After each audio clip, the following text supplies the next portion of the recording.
أعوذ بالله من الشيطان الرجيم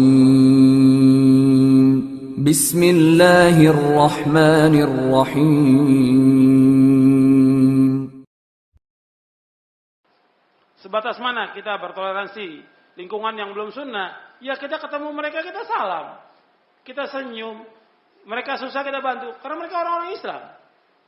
Tapi nggak boleh kita ikut dalam perbuatan bid'ahnya, nggak boleh membantu dalam bid'ah mereka, nggak boleh membantu dalam syirik mereka, nggak boleh. Atau perbuatan maksiat nggak boleh. Tapi mereka sakit kita jenguk. Mereka ada yang melahirkan tetangga kita bawa hadiah untuk dia. Kita pulang dari safar ada oleh-oleh kita kasih dia. Itu kadang-kadang lembut hatinya dan akan dekat dengan kita. Ketemu di jalan kita tegur, ucapkan salam. Nabi menyuruh kita untuk salam. Dan kita bisa cinta mencintai dengan mengucapkan salam. Kata Nabi, la tadkhulul jannah hatta tahabbu. Hatta tu'minu, wa la tu'minu hatta tahabbu. Awala adlukum ala syai'in idza fa'atumuhu tahabbtum, afshus salama bainakum. Kata Nabi, dari kalian beriman sampai kalian saling cinta mencintai. Maukah aku tunjukkan kepada kalian satu hal yang kalau kalian melaksanakannya, kalian akan saling cinta mencintai. Sebarkan salam di antara kalian. Hadis sahih riwayat Muslim dan yang lainnya.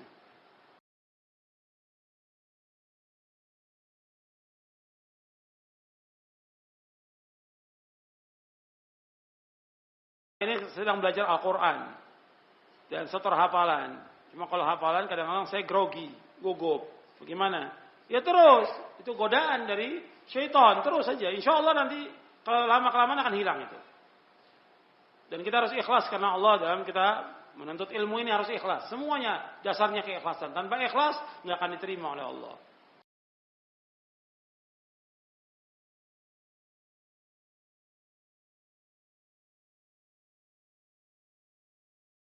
Orang yang mati yang dia bertauhid namun dia tidak sempat melunasi utangnya, bagaimana? Dia tetap akan dihisab oleh Allah sampai hari kiamat.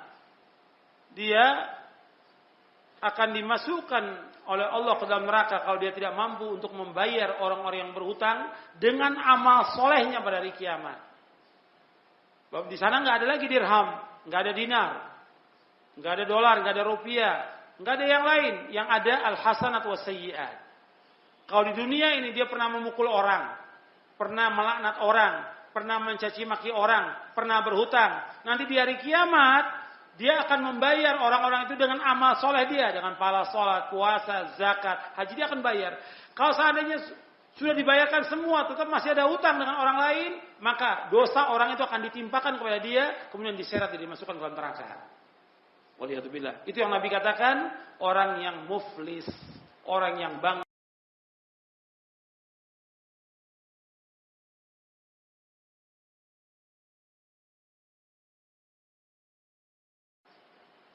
Bagaimana kalau ada seorang yang Nasrani, dia mau masuk Islam. Sebelum masuk Islam dia ikut sholat. Bagaimana? Ya tetap sholatnya nggak akan diterima sampai dia masuk Islam. Syaratnya dia masuk Islam dulu. Seluruh amal kebaikan dari orang kafir nggak akan diterima oleh Allah sampai dia mengucapkan 2 kalimat syahadat. Banyak orang Islam yang meninggalkan sholat. Apa hukumnya dosa besar atau dia kafir? Hukumnya dosa besar yang paling besar. Meninggalkan sholat, hukumnya dosa besar yang paling besar. Betul Nabi menyebutkan dengan kalimat kafir dalam hadisnya. Tapi dalam artian kufrun duna kufrin. Nabi bersabda SAW, Inna bainar rajuli wa bainal kufri wa syirki tarkus salat. Antara seseorang dengan kekufuran dan kesyirikan meninggalkan sholat. Artinya kalau dia meninggalkan sholat, maka dia masuk di ambang pintu kekafiran. Jadi orang yang meninggalkan sholat, hukumannya berat. Dosa besar yang paling besar. Makanya dulu, para ulama memberikan hukuman yang berat kepada orang yang tidak sholat. Di antaranya, kalau menurut mazhab Syafi'i, orang yang tidak sholat dihukum bunuh. Dalam mazhab yang lain dipenjara. Mazhab yang lain didera. Dipecut dia oleh ulil amri sampai dia tobat. Jadi nggak ada yang ringan hukumannya. Cuma di kita nggak terlaksana hukum Islam. Banyak yang nggak sholat. Makanya harus terus diingatkan Salat. Sebab Nabi SAW bersabda, wa'lamu anna khaira a'malikum as-salat. Ketahuilah sebaik-baik amal kita salat. Ini harus tegakkan nih untuk kita, istri kita, anak kita, keluarga kita. Kalau kita punya pegawai harus salat. Jangan terima pegawai yang tidak salat. Dan kalau kita memberikan zakat, berikan zakat kepada orang fakir, miskin yang salat, yang tidak salat tidak boleh. Itu penjelasan Syekhul Islam Ibnu Taimiyah, Syekh Abdul Aziz bin Baz, Syekh Utsaimin rahimahumullah mengatakan tidak boleh kita memberikan zakat atau sedekah kepada orang yang tidak salat, enggak boleh. Sebagai hukuman bagi dia supaya dia mau salat. Jadi ingat itu. Orang yang enggak salat hukumannya besar dan ancamannya neraka. Maka orang yang enggak salat masukkan oleh Allah ke dalam neraka Sakor. Sanuslihi Sakor. Kami akan masukkan neraka Sakor. Qalu lam nakum minal musallin. Kata mereka, kenapa kamu dimasukkan neraka Sakor?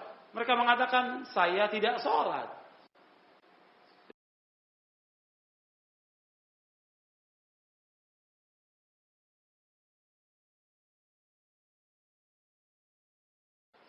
Apa yang dimaksud dengan zikir? Apakah yang disebut dengan majlis zikir? Apakah majlis ilmu juga disebut majlis zikir? Apakah dibenarkan zikir itu bersama-sama? Zikir itu mengingat Allah. Seperti membaca subhanallah, alhamdulillah, wallahu akbar, la haula wala quwwata. Itu zikir masuk. Dan kita disuruh untuk berzikir yang banyak. Ya ayyuhalladzina amanu dzkurullaha dzikran katsira wasabbihuhu bukratan wa asila. Dan adalah kalian wahai orang beriman, zikirlah kepada Allah dan zikir yang banyak. Bertasbih kepada Allah waktu pagi dan petang. Zikir yaitu diantaranya tadi seperti itu. Nuntut ilmu juga termasuk majlis zikir.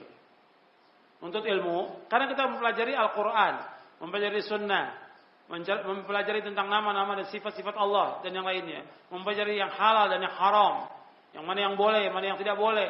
Ini majlis zikir disebutkan oleh para ulama, di antaranya oleh Atha bin Abi Rabah yang dikatakan majlis zikir, majlis halal dan halal, ini haram, ini boleh, ini tidak boleh, ini tauhid, ini syirik, ini majlis zikir namanya. Apakah boleh orang berzikir dengan berjamaah? Enggak ada contoh. Zikir yang berjamaah bersama-sama enggak ada contoh dari Nabi. Nabi enggak pernah melakukan seumur hidupnya. Sahabat juga enggak pernah melakukan demikian. Jadi majelis zikir dengan berjamaah enggak ada contoh. Dan kita disuruh berzikir kepada Allah di waktu pagi dan petang dan setiap waktu.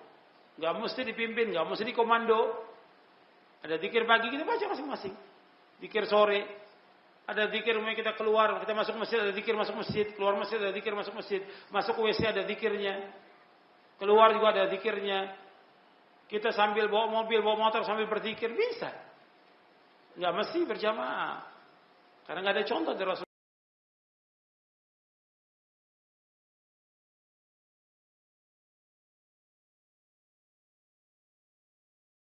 Gimana kalau orang dia berhutang dan dia sudah bayarkan tapi ada yang terlupa, nggak tahu, nggak ingat, ya dia sedekahkan atau sama orang yang pernah dia berhutang. Makanya Allah menyebutkan dalam Al-Quran di ayat yang terpanjang dalam Al-Quran, ayat tentang hutang disuruh kita tulis. Ya ayyuhalladzina amanu idza tadayantum bidainin ila ajalin musamman faktubu. Wahai yang beriman, apabila kalian utang piutang, idza tadayantum bidainin ila ajalin musamman, sampai waktu tentu, faktubu. Allah suruh tulis. Ditulis itu. Supaya kita ingat kalau kita utang sama orang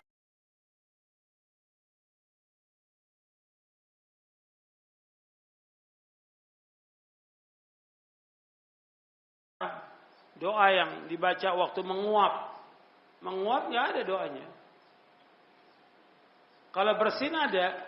Ketika bersin baca apa? Alhamdulillah. Orang yang mendengar baca apa? Ya rahmukallah. Wudu itu 3 kali atau 1 kali. Yang wajib 1 kali. Yang afdal, yang bagus, yang baik, yang utama 3 kali. Tapi untuk kepala 1 kali. Menurut hadis Ali bin Abi Thalib radhiyallahu anhu bahwa Nabi mengusap kepalanya 1 kali.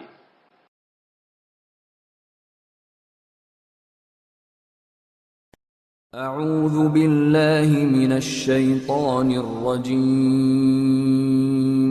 بسم الله الرحمن الرحيم.